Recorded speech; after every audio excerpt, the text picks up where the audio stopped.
ಅನನ್ಯಾಶ್ಚಿಂತಯಂತೋ ಮಾಂ ಯೇ ಜನಾಃ ಪರ್ಯುಪಾಸತೆ ತೇಷಾಂ ನಿತ್ಯಾಭಿಯುಕ್ತಾನಾಂ ಯೋಗಕ್ಷೇಮಂ ವಹಾಮ್ಯಹಂ ಅಂತಂದು ಮಾತಿದೆ ಭಗವದ್ಗೀತೆ. ಯಾರು ಯೋಗಕ್ಷೇಮ ನೋಡ್ತೀನಿ ಅಂತಾನೆ ಭಗವಂತ ಅಂದ್ರೆ ಯಾವಾಗಲೂ ಚಟುವಟಿಕೆಯಲ್ಲಿ ಇರುವಂಥವ್ರು, ಸತತ ಪ್ರಯತ್ನ ಮಾಡುವಂಥವ್ರು. ಯೋಗಕ್ಷೇಮಂ ವಹಾಮ್ಯಹಂ, ನಿಮ್ಮ ಜವಾಬ್ದಾರಿ ನಾನು ತಗೋತೀನಿ ಅಂತ ಹೇಳೋದು ಯಾರಿಗೆ ಅಂದ್ರೆ ಮನೇಲಿ ಮುಸುಕಾಕೊಂಡು ಮಲ್ಕೊಂಡವ್ರಿಗೆಲ್ಲ, ಮತ್ತು ಒಂದು ಕ್ಷಣ ಪ್ರಯತ್ನ ಮಾಡಿ ಆಮೇಲೆ ಪ್ರಯತ್ನ ಕಳ್ಕೊಳ್ಳೋರಲ್ಲ. ಸತತವಾದ ಪ್ರಯತ್ನ ಕೊನೆವರೆಗೂ ಪ್ರಯತ್ನ ಮಾಡ್ತಾನೆ ಇರೋದು.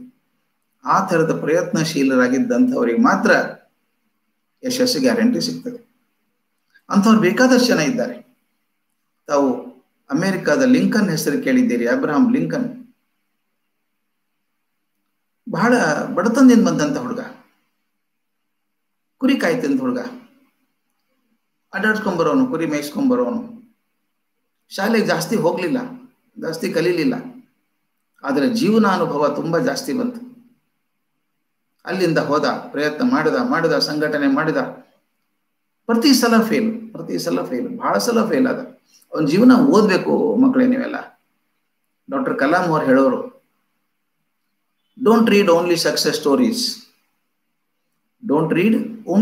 Stories, they give you messages. Read failure stories, they give you path for your life. ನಿಮ್ಮ ಬದುಕಿಗೆ ದಾರಿ ತೋರಿಸುವಂತಹದ್ದು ಈ ವೈಫಲ್ಯದ ಬದುಕುಗಳು. ಅಬ್ರಹಾಂ ಲಿಂಕನ್ ಸೋತದಕ್ಕೆ ಮಿತಿನೇ ಇಲ್ಲ. ಪ್ರತಿಯೊಂದು ಇಲೆಕ್ಷನ್ ನಲ್ಲಿ ಸೋತ, ಎಲ್ಲಾ ವ್ಯವಹಾರದಲ್ಲಿ ಸೋತ, ವ್ಯಾಪಾರದಲ್ಲಿ ಸೋತ.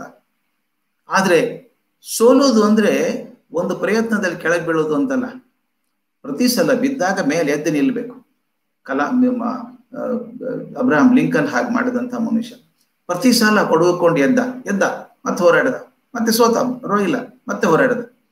ಕೊನೆಗೊಂದ್ಸಲ ರಾಷ್ಟ್ರಪತಿ ಇಲೆಕ್ಷನ್ ಗೆದ್ದವನು ಅಮೆರಿಕಾದ ಅತ್ಯಂತ ಹೃದಯವಂತ ರಾಷ್ಟ್ರಪತಿ ಅಂತ ಹೆಸರಾದ. ಬಹುದೊಡ್ಡ ರಾಷ್ಟ್ರಪತಿ. ನಾನು ಹೇಳ್ತೀನಲ್ಲ, ಅಲ್ಲಿ ಕರಿಯರು ಬಿಳಿಯರು ನಡುವೆ ವ್ಯತ್ಯಾಸ ಇದ್ದದನ್ನ ಬಹುಮಟ್ಟಿಗೆ ಕಮ್ಮಿ ಮಾಡಿದವರು ಅಬ್ರಹಾಂ ಲಿಂಕನ್. ಎಂಥ ಜೀವಾರಿ ಅದು ಅಬ್ರಹಾಂ ಲಿಂಕನ್. ಕೊನೆಯವರೆಗೂ ಮಂದಿ ಬಗ್ಗೆ ತುಡಿತ, ಪ್ರೀತಿ, ಜನರ ಬಗ್ಗೆ ಪ್ರೀತಿ. ಒಂದು ಕ್ಷಣ ಅಲ್ಲ. ಬದುಕಿನುದ್ದಕ್ಕೂ ಹಾಗೆ ಬದುಕಿದಂತ ಮನುಷ್ಯ. ರಾಷ್ಟ್ರಪತಿ ಅಂತ ಏರ್ ಕಂಡೀಷನ್ ರೂಮಲ್ಲಿ ಕೂತು ದರ್ಬಾರ್ ಮಾಡಲಿಲ್ಲ. ಜನರ ಸಂಪರ್ಕ ಕಳ್ಕೊಳ್ಳಿಲ್ಲ.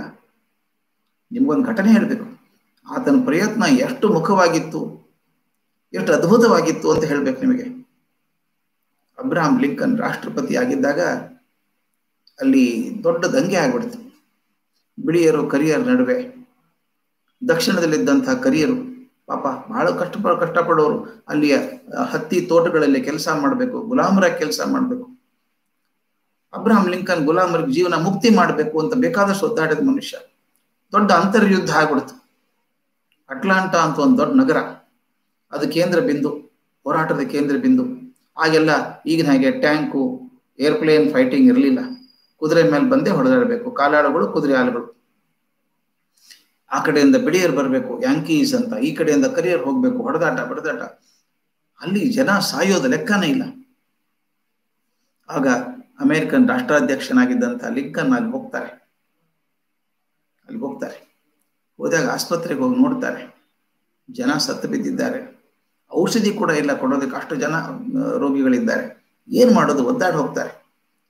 ಎಲ್ಲಾ ಕಡೆ ನೋಡ್ಕೊಂಡು ಬರ್ತಿರ್ಬೇಕಾದ್ರೆ ಒಂದು ಕೋಣೆಯಲ್ಲಿ ಒಬ್ಬ ತರುಣ ಮಲ್ಕೊಂಡಿದ್ದಾನೆ ಕಾಟ್ ಮೇಲೆ.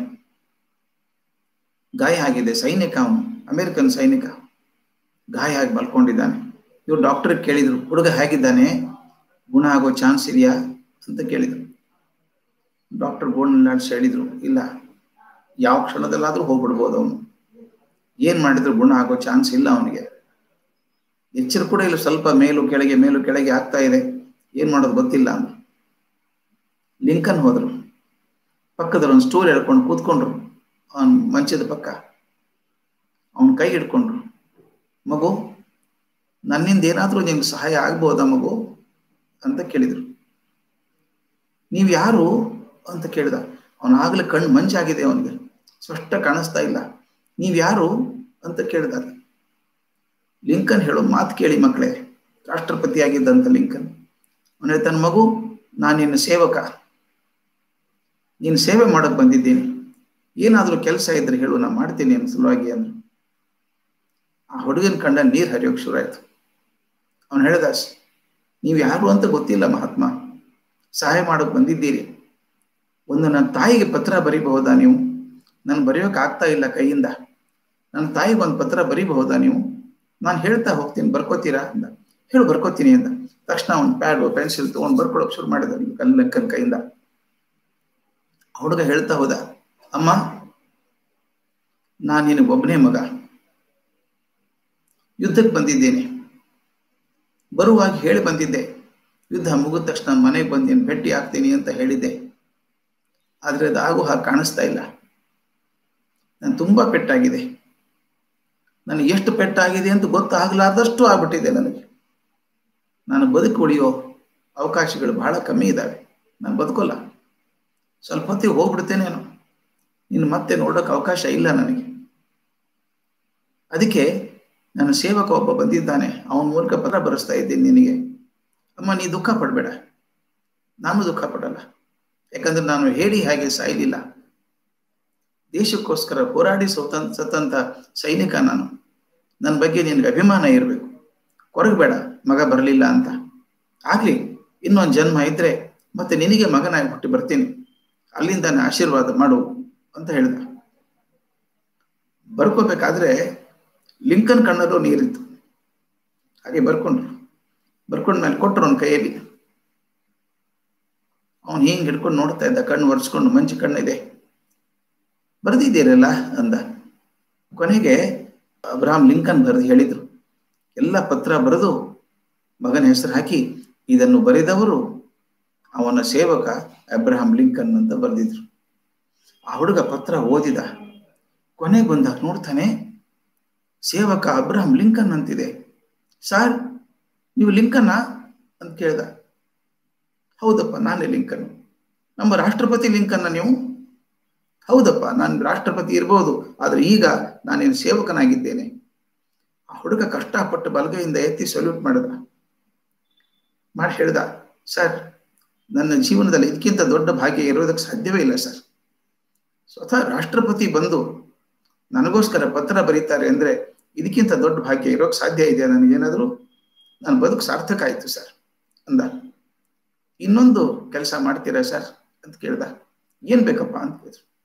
ನಾನೇನು ಭಾಳ ಹೊತ್ತು ಇರೋಲ್ಲ ಸರ್, ಹೋಗ್ಬಿಡ್ತೀನಿ.